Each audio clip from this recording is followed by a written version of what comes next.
Hey everybody, welcome to the greatest city in the world. I'm talking about Chicago, of course, and no, I wasn't paid to say that. I'm here because, well, I'm Rich the Travel Guide, and Rich loves Chicago. Listen, if you're watching this, you're probably planning a trip here, and let me tell you, you're in for a treat. Chicago's got it all: food, culture, history, that beautiful lakefront. It's enough to make a grown man cry. Don't worry, I'm not going to cry.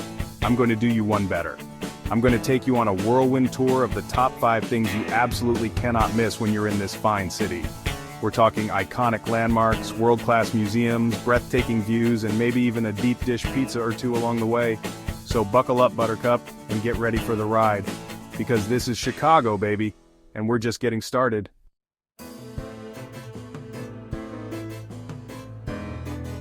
First up on our Chicago adventure is Millennium Park. And let me tell you, this place is a must-see. You've got your grassy knolls, your fancy fountains, your outdoor concerts in the summertime, but the real star of the show, the bean, baby. Now I know what you're thinking. Jimmy, it's just a big, shiny bean. But trust me on this one.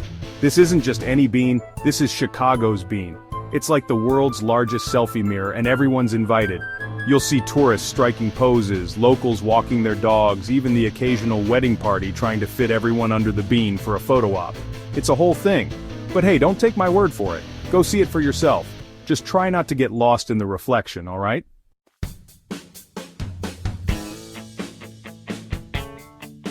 Now while you're in Millennium Park, be sure to check out Crown Fountain. And no, this isn't some fancy place where royalty gets their hair did. This fountain is all about the people, specifically their faces. Imagine 2 giant LED screens facing each other, displaying these massive close-up videos of real Chicagoans. And the best part? Water spouting out of their mouths. It's like they're spitting at you, but in a fun, refreshing way. Kids absolutely love this place. They'll run through the water trying to dodge the spits while parents chase after them, desperately trying to capture the perfect photo. It's chaos, but it's good chaos. It's Chicago chaos. So yeah, Crown Fountain. It's weird, it's wonderful, and it's just another reason why Millennium Park is a must-visit.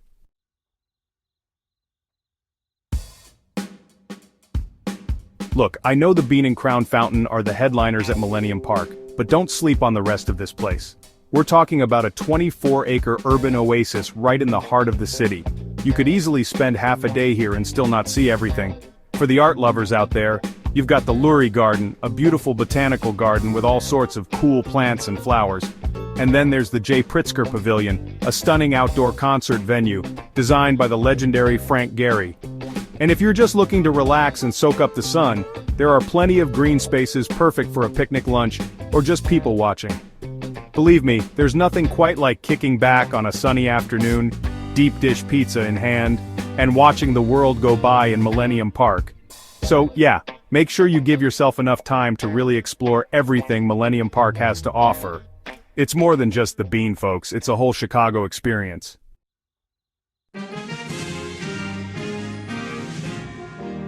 Alright, art lovers, this one's for you. Our next stop is the Art Institute of Chicago, and let me tell you, this place is the real deal. We're talking about one of the oldest and largest art museums in the entire country, folks. And when I say they've got a little bit of everything, I mean it. We're talking ancient artifacts from Egypt, paintings by the European masters, even some cutting-edge contemporary art that'll make you scratch your head. But hey, that's art, right? It's supposed to make you think. Now, before you even step inside, you gotta appreciate those iconic bronze lions guarding the entrance. They're like the bouncers of the art world, making sure you're ready for the masterpieces that await inside. So grab your museum-going shoes, put on your thinking caps, and get ready to be wowed.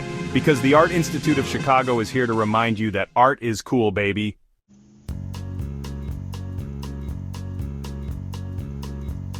Now I know what you're thinking, Jimmy, I'm not really an art person, but listen, even if you don't know your Picassos from your Pollocks, there are some pieces in this museum that even a Neanderthal like me can appreciate. Take Grant Wood's American Gothic, for example. You know, the one grumpy farmer holding a pitchfork, stern-looking woman by his side. It's like the Mona Lisa of the Midwest. You've seen it a million times, but seeing it in person, it's a whole different ball game. And then there's Edward Hopper's Nighthawks. That lonely diner scene, it's like a snapshot of America in the 1940s. You can practically hear the jukebox playing and smell the coffee brewing. The point is, even if you're not an art aficionado, you're bound to find something that resonates with you at the Art Institute of Chicago. They've got something for everyone.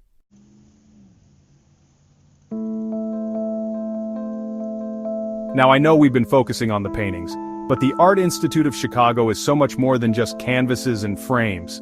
Trust me, this place is packed with treasures. For starters, they've got an incredible collection of ancient artifacts including mummies, sarcophagi, and even a full-sized Assyrian relief from the palace of Ashurnasirpal II. Talk about a blast from the past. And then there's the Thorn miniature rooms, which are exactly what they sound like. Perfectly detailed miniature rooms showcasing different historical periods and design styles. It's like walking through a dollhouse, but way cooler. So yeah, whether you're an art buff or just looking for a fun and fascinating way to spend a few hours, the Art Institute of Chicago has got you covered. Just make sure you wear comfortable shoes because you're going to be doing a lot of walking.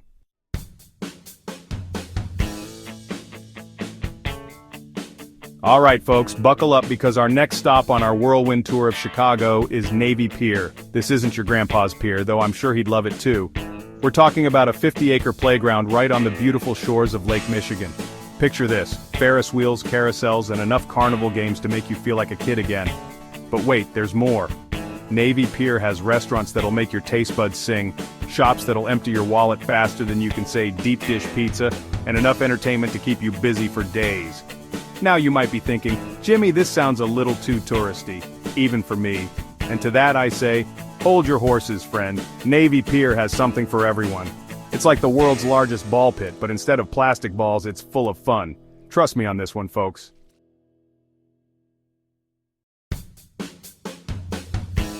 Now, let's talk about the main attraction at Navy Pier, the one and only Centennial Wheel. This ain't your average Ferris wheel, folks. This thing is massive. It's like they took a regular Ferris wheel and injected it with some kind of growth hormone. This majestic beast towers over Navy Pier, giving you a bird's-eye view of the entire city. We're talking panoramic views of the skyline, Lake Michigan, stretching out as far as the eye can see, and maybe even a glimpse of Wisconsin, if you squint really hard and the air quality is good. And the best part? The gondolas are enclosed and climate-controlled, so you can enjoy the view in comfort year-round. That's right, folks, even in the dead of winter when Chicago feels like the North Pole, you can hop on this wheel and pretend you're on a tropical vacation.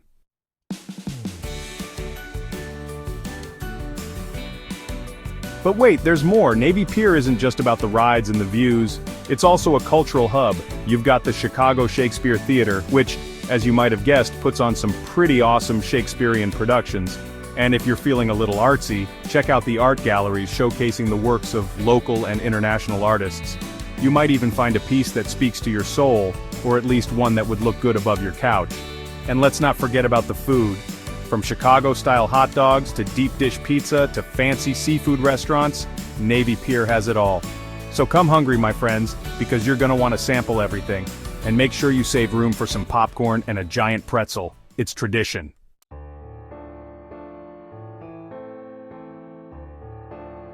Alright, coming in at number 4 we've got the Willis Tower Skydeck. Now I know what you're thinking, another skyscraper, Jimmy? Really? But trust me on this one, folks, this ain't your grandma's office building.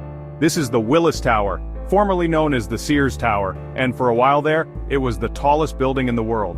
So what makes this place so special? Well, besides the fact that it's, a really tall building, it's got this thing called the ledge.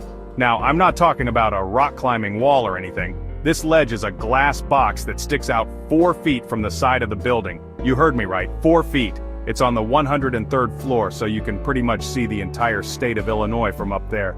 They say on a clear day you can see 4 different states. I don't know about all that, but I can tell you this. Stepping out onto that glass floor is a rush. It's like walking on air, except, with a little more concrete and steel beneath you. Just don't look down if you're scared of heights. Look, I'm not gonna lie, I'm terrified of heights. But even I had to admit, the view from up there was pretty spectacular. You can see everything. Wrigleyville, the lakefront, even Gary, Indiana if you squint hard enough. I'm just kidding, nobody wants to see Gary, Indiana.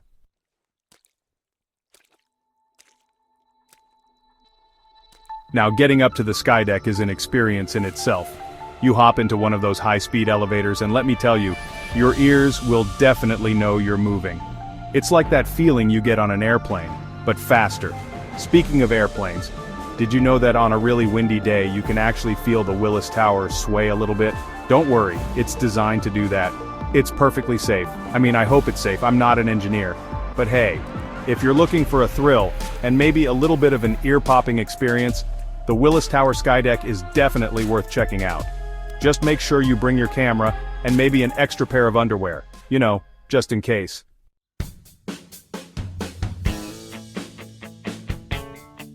Once you've had your fill of the view and regained your composure after walking on the ledge, take some time to explore the rest of the Skydeck. They've got interactive exhibits where you can learn about the history of the building and the city of Chicago. Of course, no tourist attraction is complete without a gift shop, and the Willis Tower Skydeck is no exception. You can find all sorts of cheesy souvenirs there, from snow globes to shot glasses to those little license plate keychains with your name on them. And if all that sightseeing has worked up an appetite, there's a cafe up there too. Nothing fancy, mind you, but hey, when you're 103 floors up, even a hot dog tastes like $1 million. So there you have it, folks. The Willis Tower Skydeck, not just a pretty view, but an experience you won't soon forget.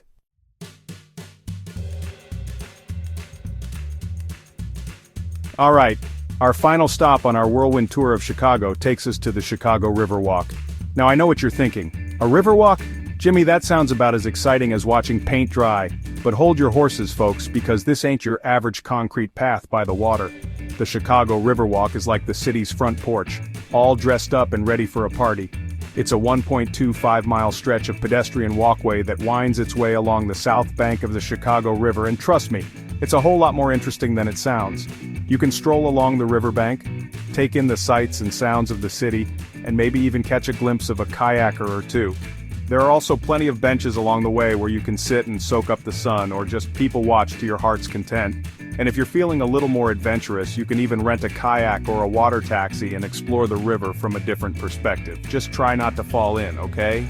The Chicago River may be cleaner than it used to be, but it's still not exactly what I'd call swim-worthy.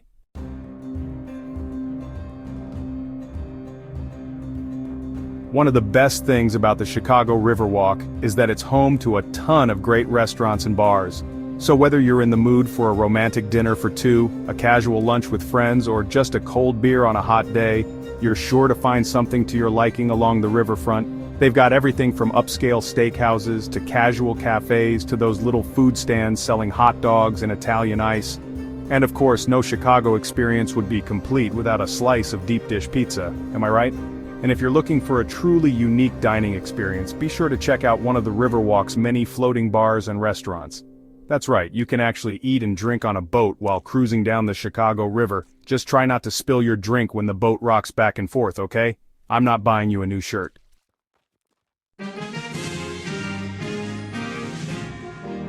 Now, the Chicago Riverwalk isn't all about food and drinks. It's also a great place to learn a little bit about the city's history and culture. As you stroll along the river, be sure to keep an eye out for the various historical markers and plaques that tell the story of Chicago's past. You can also check out some pretty cool public art installations along the Riverwalk. From sculptures to murals to interactive art displays, there's always something new and interesting to see. They've even got these things called fish hotels. I'm not making this up. They're basically like little underwater condos for fish. And if you're really into history, you can even take a guided boat tour of the Chicago River.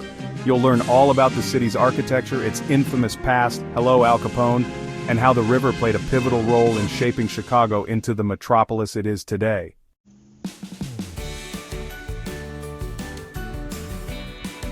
And there you have it, the top 5 things to do in Chicago for first-time visitors.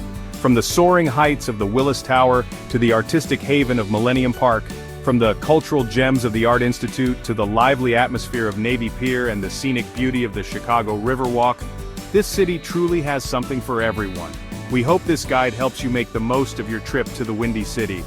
Remember to pack your walking shoes, your appetite, and your sense of adventure. Don't forget to like, comment, and subscribe for more travel guides and tips. We've got a whole lot more adventures to share with you. Thanks for watching, and enjoy your time in Chicago. And hey, if you see a guy who looks a lot like me but with a mustache, tell him I said hi. That's just my brother, trying to cash in on my good looks.